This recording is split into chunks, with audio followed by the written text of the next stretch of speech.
Okay, friends, let's get your homework out. Let's take a look at that. That was page what? Cool. No, I won't start those removals. All right, coming back out to y'all is old homework, so grab yours, pass on the rest. Yeah. Cool. Hand it in today, and I'll put it in the book for you. Perfect. And then with today's, I want to come around and I'll write ABS at the top so you can turn it in with no box. Cool. All right, homework from yesterday. It was worksheet pages 5 and 6. Is that what it was? Yeah. So let's have pages 5 and 6 out. I'm coming around. So let's get your worksheet page 5 and 6 out, please.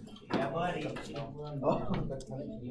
For a third time, please get out worksheet page 5 and 6. Sir, can I get a yeah, buddy? Yeah, buddy. For a fourth time, would you please get out worksheet page 5 and 6? 5 and 6. Yeah, it was pages 5 and 6, so it was worksheet 3 at the top right corner, or if you look down at the bottom, it's page 5, 6 on the bottom.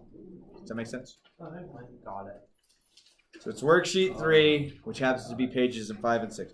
And then, so just so you know, starting probably about Tuesday, you need to get this book.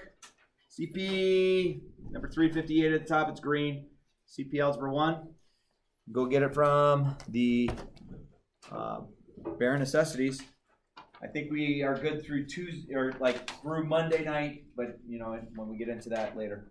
Okay, so homework's out. I'm coming by, giving you a mark.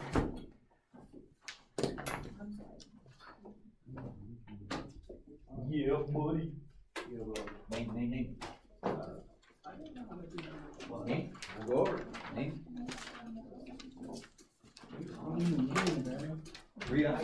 I got home last night at 9:30.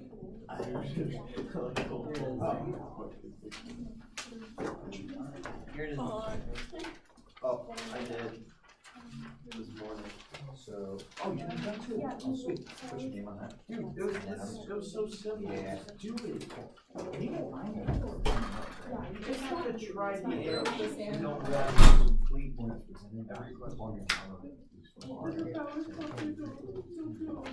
No, it's Let me get some voice check. I should call mom. Yeah, Sure.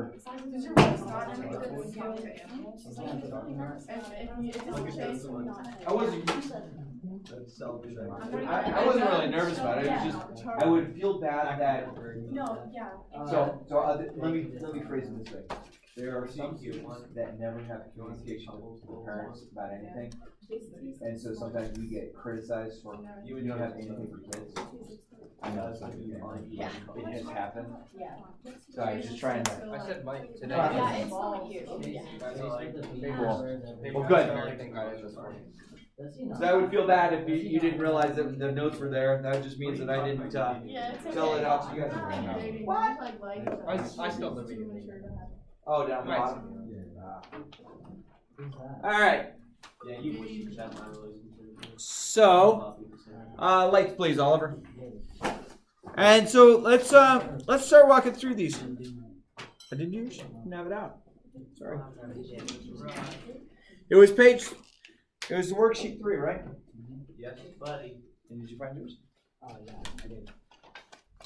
Page 3. Worksheet 2. Did you like that lizard? Worksheet 3. That's the one I want to. I'll give you a minute. Make sure you fill it out. All right. Let's go to the end of this. Okay. So you're working with the stats. So let's look at problem number 1. And I think problem number 1 is actually one that you at some point in your education career might not have prepared for a test. Maybe. Or I would say there's some students here at this school that have done this. Maybe you guys have always prepared. Right? So let's just talk about this. So we have a multiple choice test. And this is just based on this problem. You're taking a multiple choice quiz in English. So we're not here. And it has 5 multiple choice questions. So let's just make each question a square, just so we can have visual representation. Okay? So those are 5 questions that are being asked in my English class on this quiz. We didn't read the book, so we got to wing it. Hell yeah. Right? We're just going to guess. So now some students are like, dude, I could spell out AC/DC on my Scantron form and rock and roll, right? Yeah. All right. And then some people say, oh, I could spell out dad and ada and abba and all these other things. So it says that you have 4 different choices. So you have A, B, C, D as a choice on each of these.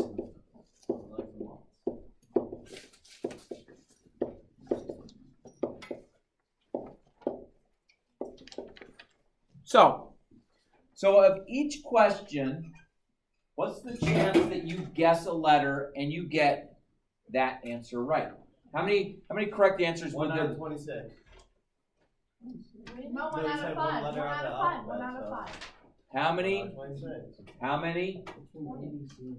How many choices do I 1 have? out of 4. So let's just pretend that we later get. 4 times 5 is 20. So that those were our choices, the underlined ones. I don't know why. I just picked them. So what's the chance I get that very first question correct? 1 out of 4. 1 out of 4. 4. Why 4? Because there are 4 choices. There are 4 choices. In one box. Okay? So if I go to my next question, what's the chance I get that one correct? 1 out of 4. And if I go to this one, what's the chance I get? 1 out of 4. They are all 1 out of 4 because I have 4 choices on each one. Now, let me ask you this. So let's just kind of think through this a little bit.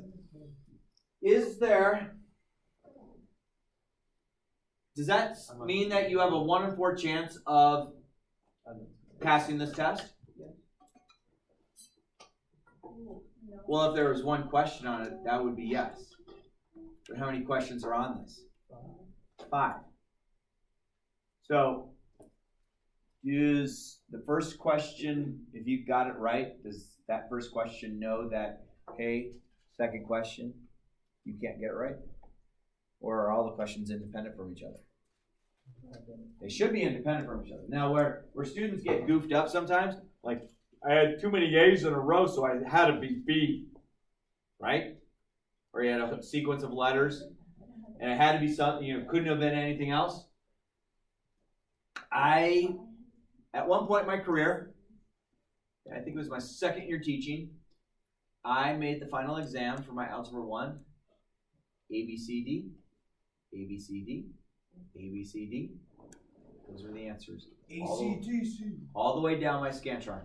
ABCD, ABCD, ABCD, ABCD. Just for the fun of it. That messes with kids. Oh, I had some of the worst grades you could ever imagine on that year. I mean, kids are coming in going, man, I don't understand, I got 12% on it. I'm like, I don't either. But, yeah. I would have noticed a pattern. That would be dope. No, but the thing is, how do you notice a pattern if you're not getting the questions right? Right? You'd have to get the questions right in order to recognize that the pattern's taking place. Now, I did have students that came up to me later, like, all the question answers A, B, C, D in that order? Oh, I don't know. And then they came back, I got 100% on the final. Oh, cool. That's your answer. Now, I also did one time, I had a kid named Mike Leon. I love this kid. He was a great kid, but he was a goof-off. So nothing wrong with being a goof-off, don't get me wrong. But he was the kid that I would walk in my office, and he'd be in my office. And I'd catch him, he'd be like opening the drawers, he'd be looking for test stuff. So for his final, I put an incorrect answer key on a Scantron in my drawer. Did you actually? That's so funny. Well, I mean, he was looking through. No, he deserves it. I mean, I agree. He deserves you it. You got like the chance to do that. Yeah, you had a reason to. Well, I knew that he did. Well, the thing is, I knew he had gotten an answer key of one of my tests. So I was kind of getting him back. Boy, his mom was so ticked at him. I don't understand how you failed this test. I said, well, here's my answer key and here's his thing. And I said, but this is the answer key. Notice up here in the upper hand corner, it says answer key to Algebra 2 15 years ago. And I had a little thing in there. Mom's like, so Michael, how did your answers match up with that? And he finally had to fess up. Oh, I stole it out of his desk. I wrote all the answers. His mom, can you retake it? I'm like, no. You just totally caught your kid cheating. He wound up with a C in the class, but it's, I don't know, just goofy things. When you're a younger teacher, you're more witty on stuff like that. So does everyone feel the math so far on this problem is correct? Like, we're not doing a whole lot of math. But let's say this. So this is correct. But then let's go the other way. How many wrong choices are on the first question? And the second? Third? Is that okay? Any problems with any of that? So I'm just putting things that I know about these problems. Now, I haven't done mathematically anything about this problem. So do we feel good how we've set this up? Yes. So now, they want to know what's the chance that we get all 5 wrong. I'm just going to get the calculator. What's the chance that we get all 5 wrong? 1 out of 4. What was it? 4 and 4. So I'll tell you this. We are doing this. Well, we're multiplying them all together. Because there's a chance I get 1 wrong, and I get 2 wrong, and I get 3 wrong, and I get 4 wrong, and I get 5 wrong. What word did I just use way too much? And. And in math means multiply. So, my wrong answers are 3/4, right? 3 divided by 4? No way. How many questions are on this test? 5. So I'm going to multiply 3/4 times itself 5 times. So if I wanted, what's the probability on letter A of getting every one of them wrong? I'm going to multiply 3/4 times itself.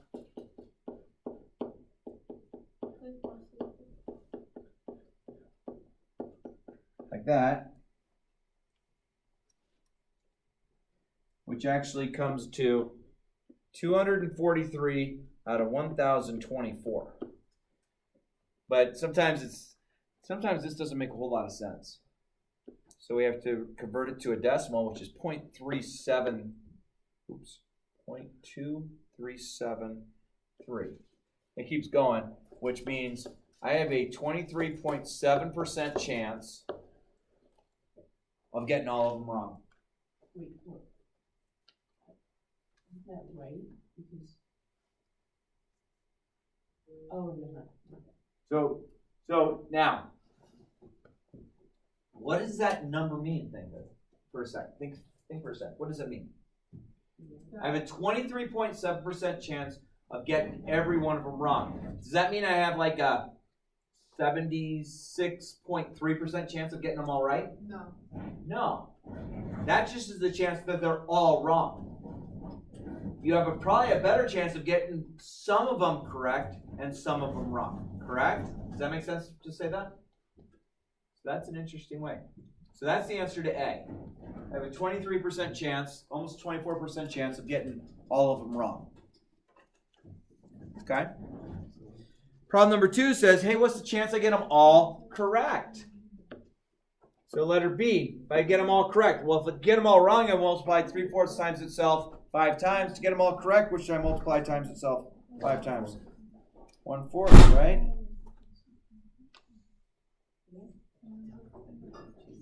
So, in order to get them all correct, I'm going to multiply 1/4 times itself 4 times, or 5 times, excuse me.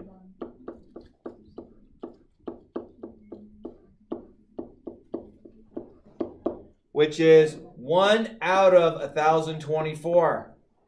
Which means that's the same thing as 0.1. 0.2397. So if I make that a percent, move it over. I have a 0.097% chance of guessing 5 questions correct that have 4 choices on each. Yeah. Yeah, I'm just trying to give you both perspectives. Sometimes a fraction, it's hard to convey what it means, but a 9.7% chance. So you have a 23.7% chance of getting them all wrong. You have a 0.097% chance of getting them all right. Why is it different? Why is it such a big, broad difference? I mean, 23%, almost 24% versus I'm not even at 1% here. What's the big difference that makes it harder to get them all right versus all wrong? Yeah. Because getting them all right, you would have to choose 1 out of 4, and those they're like bigger odds than 3 out of 4. Exactly right. Because it's easier to get them wrong than right, because you could get So like 3. you are 100% right what you're saying. That's awesome. So Is there a but to that? no, not at all. You nailed it. That is exact, good, critical thinking. Good job. Okay. All right. Letter C. You get the first 2 right and the rest wrong. Okay. So now, letter C is a little goofy, and let's see if we can build this a little bit. Letter C, we get correct, correct, wrong, wrong, wrong. Okay, now let me ask you this.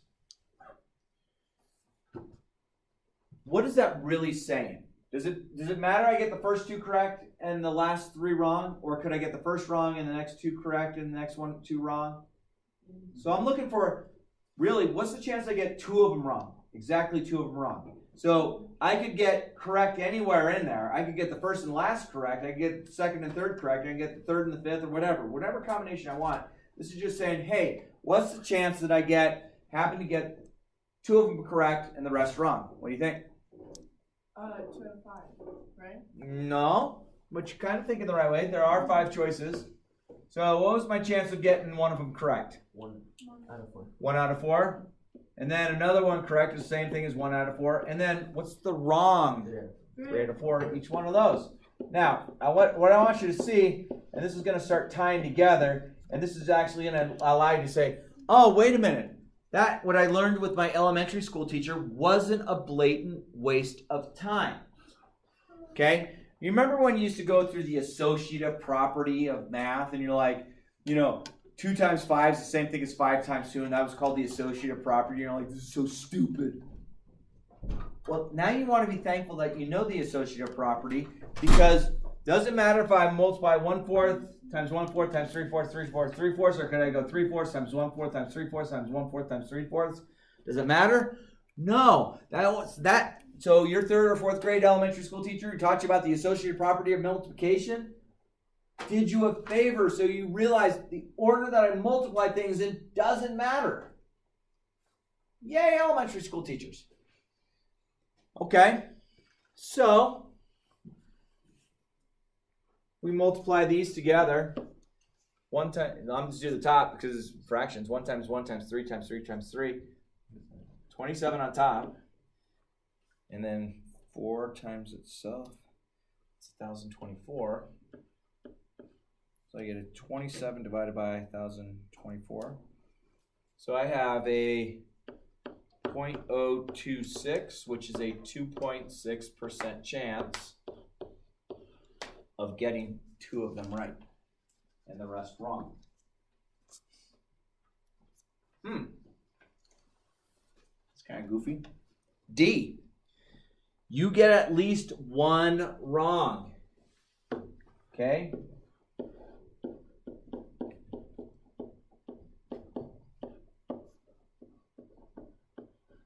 The key word here is least.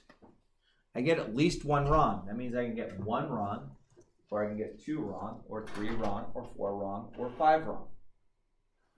So I will tell you that front-end statistics sucks to do. Thank goodness we understand the complement of things. What was the probability I got them all right as a decimal? 0.97. Yep. So 0.009. Oh, there's one more zero there. That was the chance that I got them all right. Now I'm going to go 1 minus that. Okay? That's the complement.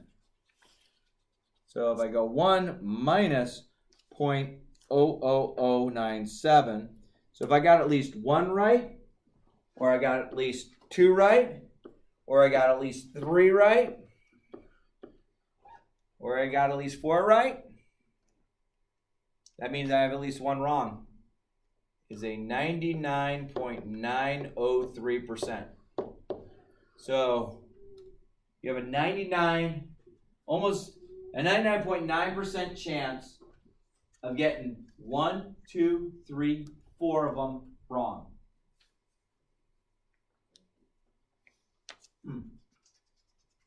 Well, that sucks. Is that your grade right there?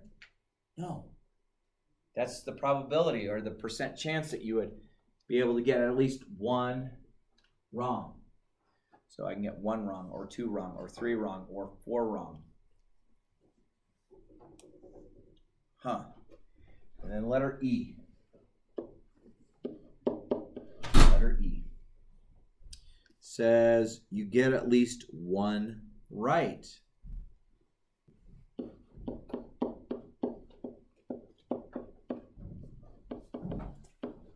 So if you get at least 1 right, I'm going to go 1 minus my other probability I found up there. All the wrongs. What was all the wrongs number? 0.2373?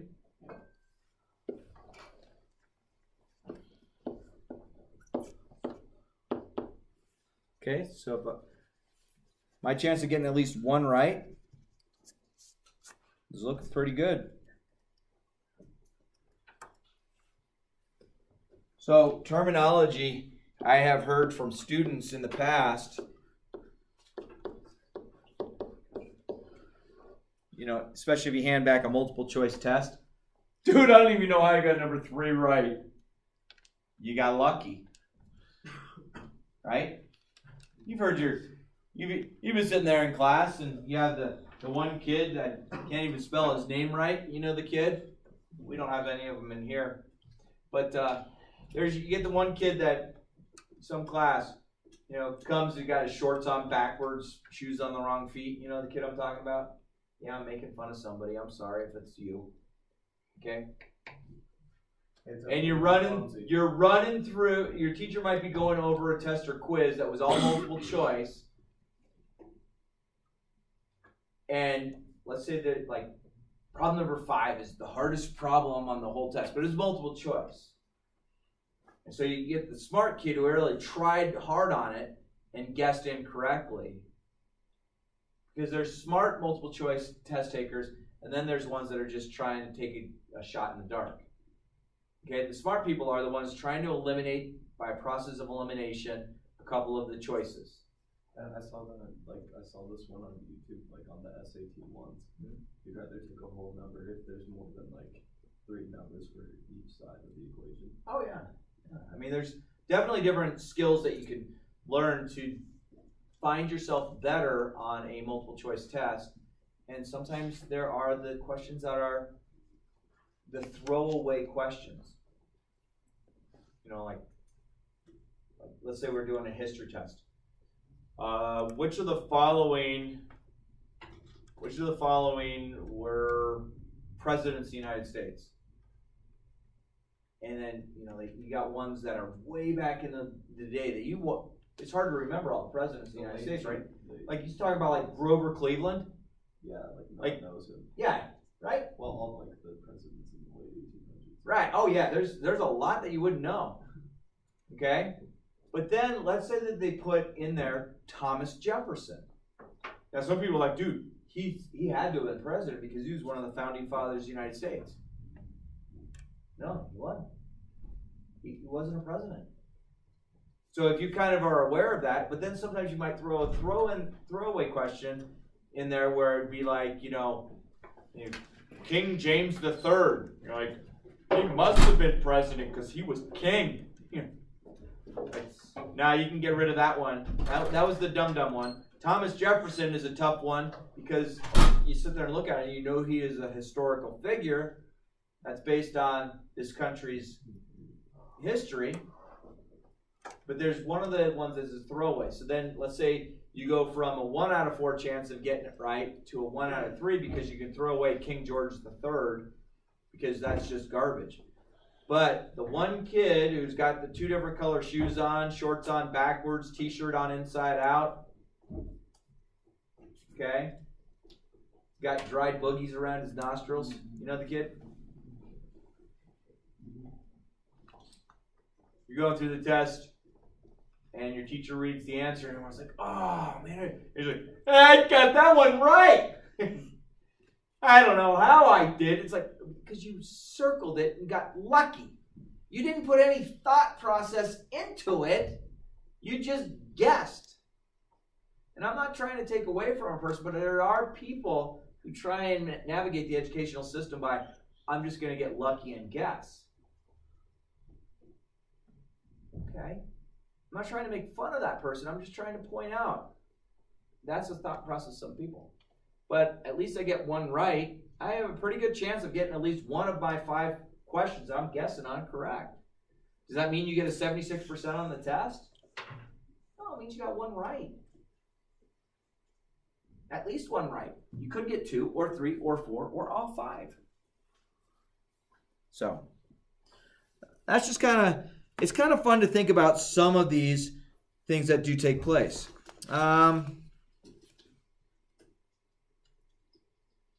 Let's go to number 4. Is that okay? Number 4 is going to deal with a tree diagram.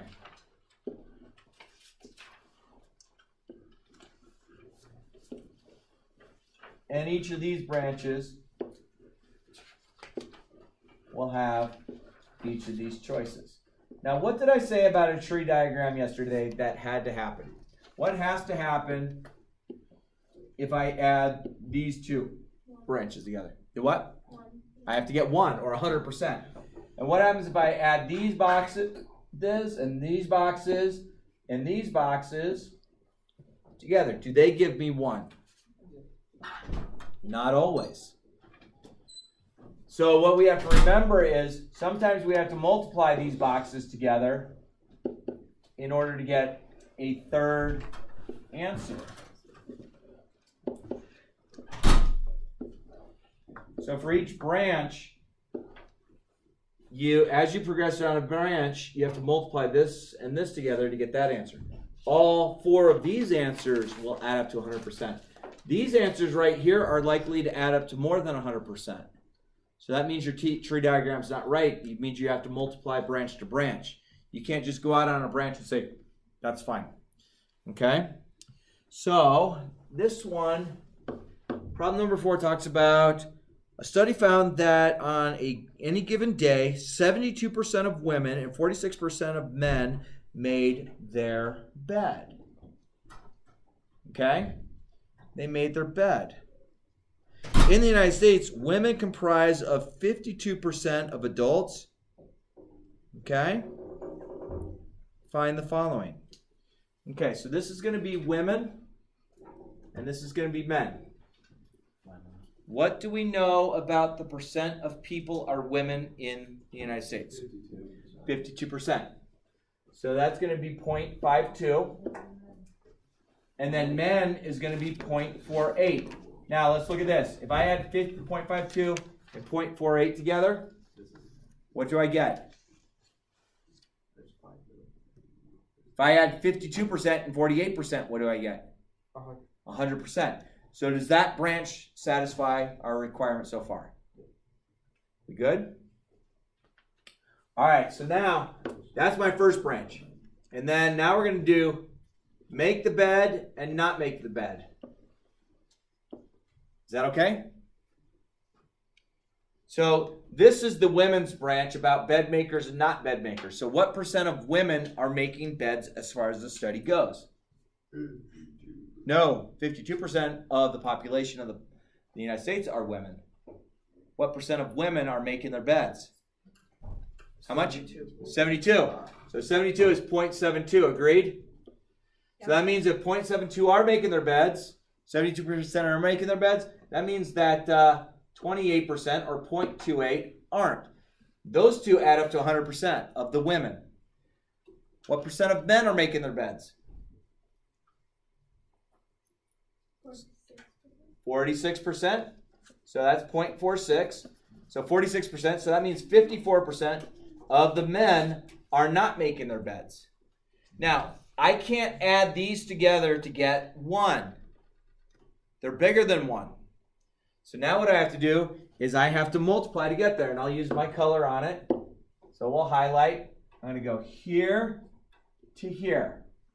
So I'm going to go 0.52 times 0.72. And that gives me 0.37. 44, which is the same as 37.44%. Is that okay? All right, now answer me this one. I'm going to draw it. You tell me how to get there. I'm going to go here, and then I'm going to go here. What two numbers do I need to multiply together to get on that branch? 0.52 and 0.28. Good, 0.52 and 0.28. So 0.52 times 0.28 is going to give me 0.1456, which is 14.56%. We okay? Feel good? All right, now let's follow this other branch. I'm going to go here to here. What do I have to multiply together to go that way? 0.48 and 0.46. Yeah, 0.48 and 0.46. Thank you. A couple of you said that. Good job. Okay. So that's going to give me 0.2208, which is 22.08%. And then my very last branch goes here and goes here. So what am I multiplying to get to those?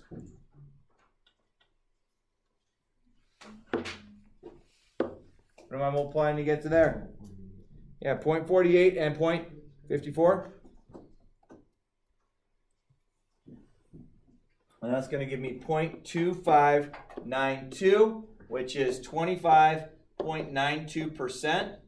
And if I add all these percents up, they would all add up to 100%, which is what you want. Okay? So this branch here, these have to add up to 100%, which they do. This branch doesn't, because it's the outcomes after an outcome. So we have to multiply along the branches. Okay? So this is the women who make beds. This is the women who don't. This is the men who make their bed. This is the men who don't. Let's see if we can answer these questions. The percentage of all adults who are men and made their beds. So the percentage of all men, okay, who made their beds. This is the percent of all men who made their beds. 22.08% of all men make their beds, if we're looking at the whole thing. The percentage of all adults who are women who made their beds.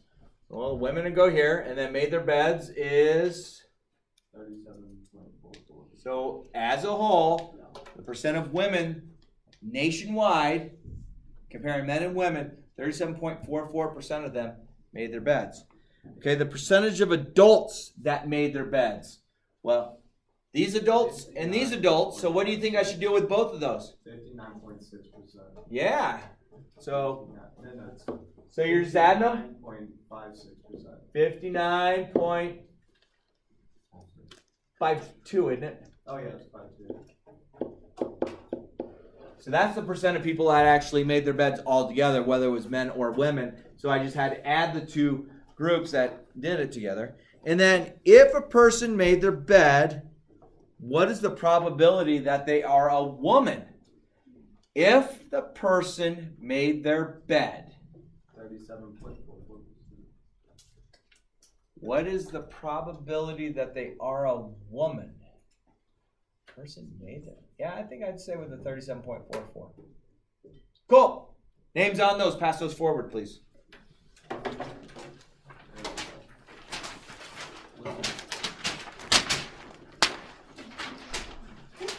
keyboard. Jacob, will you collect those? Demetra?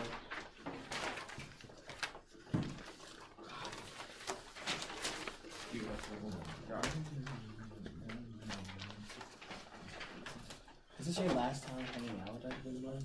Probably. Can you?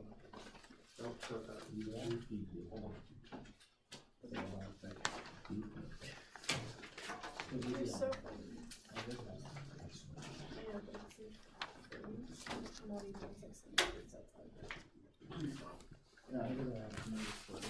All right, let's play around with box and whisker graphs. Okay, this is just a way of representing data. Okay, they're called box plots. Okay, now there's an unbelievable huge amount of information that you're looking at if they're going, it's too much. Did I get you one? Yeah. Oh, you got one? Okay, so the median is called the middle. You have an upper and lower quartile, which is the middle of the bottom or the middle of the top. And then a whisker comes out, and then you have outliers. So between your regions, you have 25%. And then that just is kind of a whole lot of information about what those are. Okay, so this is what this would mean. Let's say the interquartile range interval, blah, blah, blah. So right here, this right here, that's the median. It's the middle. Okay, which means the middle. Is that okay? So this means I took all of my data and I listed it from smallest to biggest. If it repeats, it repeats. Who cares? So then I go to my data and I say, okay, what's my very middle number? That. Okay? And then whatever my middle number is, so let's say I have my data that spans this big. Is my head about in the middle of the data? Yeah. Okay? So then I have for my head here, there's a middle of this data. And for my head here, I have a middle of this data. Does that make sense when I say that? So if I split something in half, I have a middle of the bottom and I have a middle of the top. Right? So think of it. If I take a sheet of paper and I just fold it in half. Hello? Don't worry, I got this one. Okay, just hit off. Answer. No. All right, you see where the crease is on this paper? That's the middle of the paper. Does that make sense? So if I were to fold it in half and then fold it in half one more time, it creates 4 creases on my paper, right? So I have my middle, then I have my middle of my bottom, and I have the middle of my top. That's all I'm doing. I'm listing a whole bunch of numbers out in a row and doing a middle of the bottom and a middle of the top.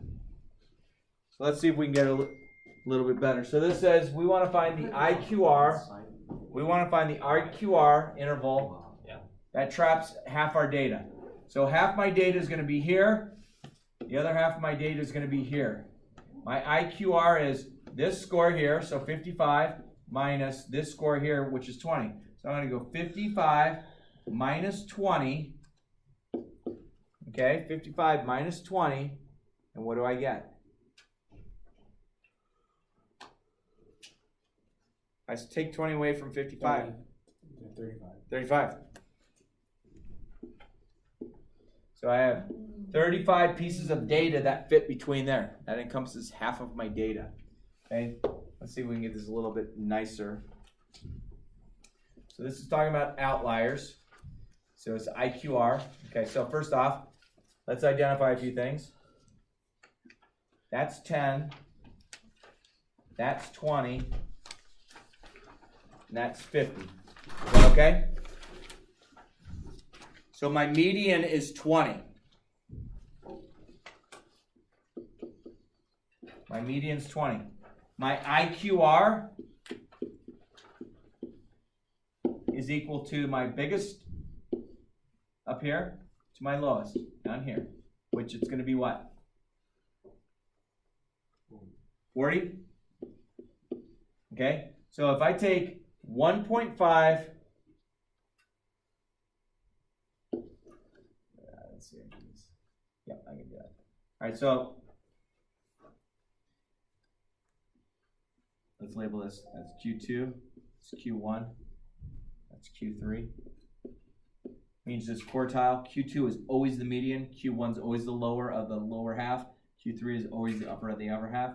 If I take Q1 looks like 10, right? Minus 1.5, my IQR, and we just find my IQR to be 40. So just use it on a calculator. 10 subtract 1.5 times 40. So I get negative 50. Is that right? Nope. If I could do math, I would be a much better teacher. Nope, that is right. That is right. So I get negative 50. So negative 50 is way down this way, right? So does it appear any of my data's, do I have any points coming out over here? Do I have any dots coming over here? Do you see any dots right here? Do you see any dots coming this way? Yeah. Okay, so that's also data points. So let's find my upper. So I'm going to take Q3, which I say, which is 50, and I'm going to add it to 1.5 times 40. So it's either, so I'm going to go 50 plus 1.5 times 40. So I'm going to get to 110. 110 is right here. Do I have data to the right of that? Are there points to the right of that 110? Yes. Yeah. This and this. Those are called outliers. Means it's like, it's a freak anomaly. It shouldn't happen. Okay? Let's see what else we can get in trouble with these. Okay. What was the shortest amount of time it took someone to get through security? Look at the points. This is minutes. What's the least amount of time? 5 minutes. Perfect. What's the longest? 25? We okay so far with that? Half the travelers took at least half this long to get through. Well, here is my Q2. That's my median. So what number does that appear to be? Well, that's 21. That's 22. That's 23.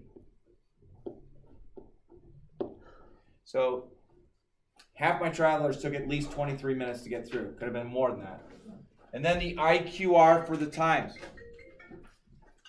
That's the second time. You are so popular. My mom. I did it ring. Yeah. What? It's on silent. I know, I put it on silent.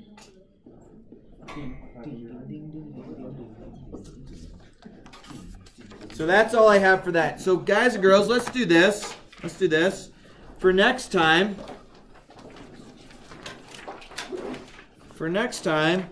will you try and work on pages 9 and 10. Work on pages 9 and 10.